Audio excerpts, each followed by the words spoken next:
As President Donald Trump has started to assemble his cabinet, people are wondering what his policies are likely to be towards Africa.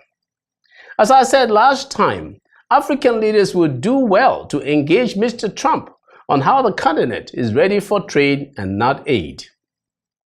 To conclude our discussion on a Trump effect on Africa, we continue from where we stopped with Ambassador Joe Keshi, former vice chairman at the United Bank for Africa, UBA, and also former seasoned Nigerian diplomat who has served extensively in the United States.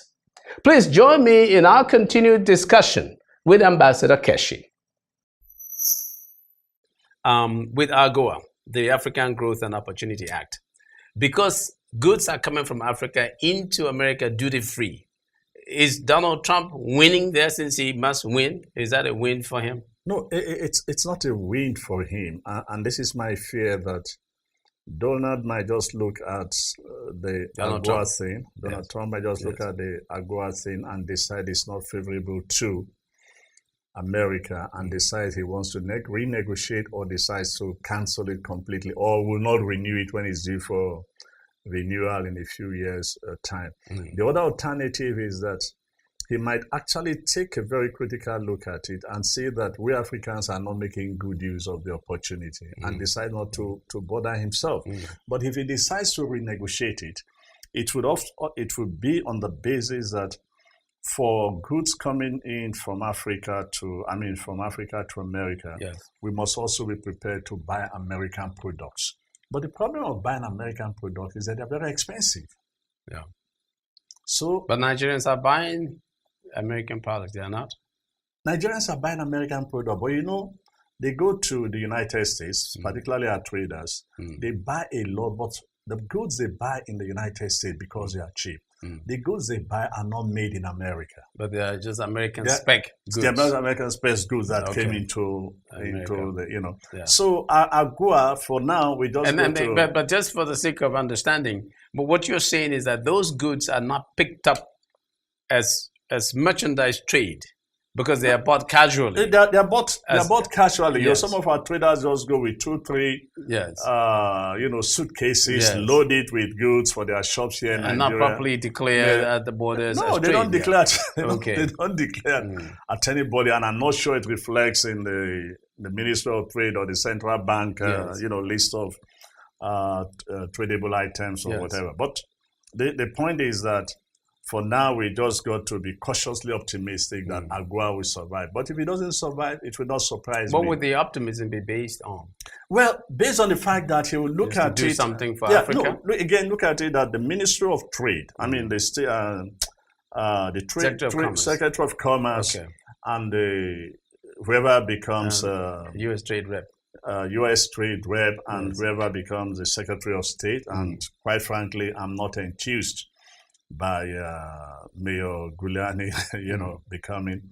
Neither am I by John Bolton, who is there. These are hardliners who don't look for, who would not probably not work with the United Nations, and their focus is not us. They have their own agenda. So, while we need to be cautiously optimistic, it just be that he may look at the whole scenario and decide that, this is not a real problem for the United States. Africans are not making good use of it. We are not gaining so much, so you can let it go. But the ones that he wants to focus on, TPP and NAFTA, these are the ones I think he's going to focus and spend a lot of his time on. Well, you are a very seasoned diplomat. At least you've done that very extensively and meritoriously. And you know what it takes to be a diplomat. Between John Bolton and Rudy Giuliani, who would you think would be a better candidate for Africa as Secretary of State? None of them. Wow. None of them. Not even Giuliani, who was mayor in a democratically controlled city like New York? He had come from being Americans' beloved mayor to an extremist and an angry, man that you begin to wonder what has happened between the years in which he left office and up to, this point, and some of his pronouncements, and just it's not very encouraging. So I don't really think that he'd be good for us. But you never know. Again, I make the case that very few of some of American leaders came to office with Africa on their agenda, but circumstances have compelled them to look at Africa. Absolutely. Unfortunately, right now, beyond the issue of trade and investment, there's no serious, apart from the issue of security, like the Boko Haram thing, like the Al-Shabaab in Kenya, then in Somalia. I think these three might actually make them remain engaged. But when you remove these three, I don't see anything serious that they will just want trade and investment to continue normally. So nothing that will put us take us off the ladder of interest for the United States. But what about immigration?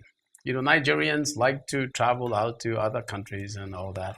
Is this going to be an easier era for Nigerian travels into the United States? Or No. I have no fears. I have no fears about. I have no fears about immigration for Nigerians. Okay. I don't see the policy, the visa policies changing dramatically. In fact, I just think that it's gone too far. Okay. For example, if you or I want to travel, we actually have to give the United States government all the information about ourselves, even including our dead parents, because they also ask you to state the address. I remember filling one form somewhere, and I put my father's address. I put in heaven. So this was a travel form. Because they demand. Look, they demand for your bank account. They demand for the number of. Even if your kids are no longer living with you. I mean, your kids are married. They are parents in their own right. You're expected to state. But isn't that for security reasons? I mean, look, the guys are on their own. There's so much information they now gather from us. And my sadness is but that's information that can be easily given, though. So that's really not difficult to get. It is I who wants to travel to the United States. At some point security threats, you see, they've taken precaution? They've taken advantage of the security threat to do all sorts of things that I consider unfair to us.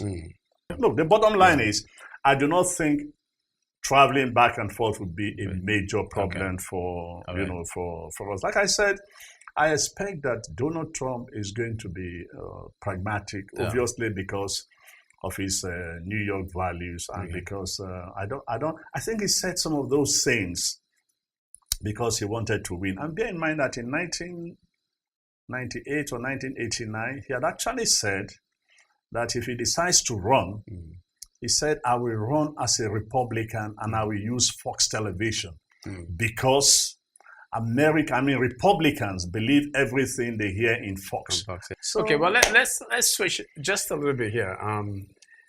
When we talk about the so-called Trump effect on Africa or for Africa, were there any lessons that we learned from the whole campaign process in the United States involving Donald Trump? He's a guy who just came from out of nowhere. I know he's a billionaire and all of that. Is that a lesson in, say, in Nigeria or any country in Africa that an ordinary guy, a businessman, can become president? Well, if the guy is clever enough to tap into something that will resonate with the Nigerian public, I think it's possible. If he's able to tap into something. The challenge would be, what do you want to tap into? Because our politics is more or less controlled by a few godfather, and tribalism still plays a great role in our politics. But if the guy is able to frame, his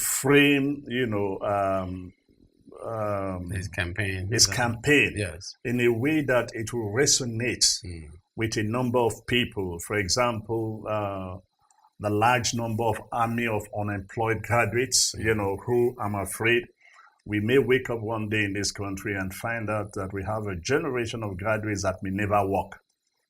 You mentioned that earlier. That's yes, unfortunate. that might never work. It is a possibility because but already quite I have seen unfortunate. people who've been out of the university for 5, 6, 7 years. I agree with you. They have no jobs, and nobody is going to take somebody who has been out of the university for 5 years. So that group of people may just find no employment, so they have to begin to do something for themselves. So if he can find that to, and the other thing, of course, is that when people feel threatened by a political system they don't like or they can't see themselves in, they are very unhappy.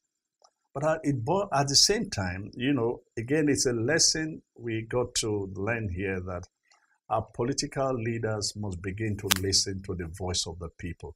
It is silent, but they must figure out how to listen to those voices of people that are particularly outside Abuja, outside Lagos, outside Benin, outside Kano and Kaduna.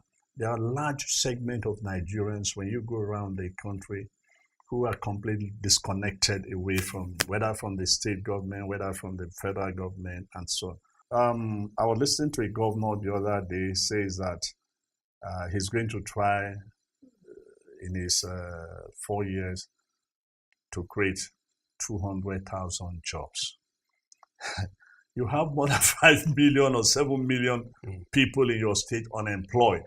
And the best you can do is 200,000 jobs. I mean, you're admitting that there's a crisis. Yeah. I think oftentimes they too don't understand it. They're thinking in terms of the jobs that they directly create. And they probably don't have a good appreciation of how they can be catalytic in getting jobs precisely statewide. But Ambassador, I want to thank you so very much. You are wonderful. Your depth of knowledge on the American socio-political situation is quite amazing, quite extraordinary, and we really appreciate you. Thank you very much. Thank you. Thanks. Nice to be here again.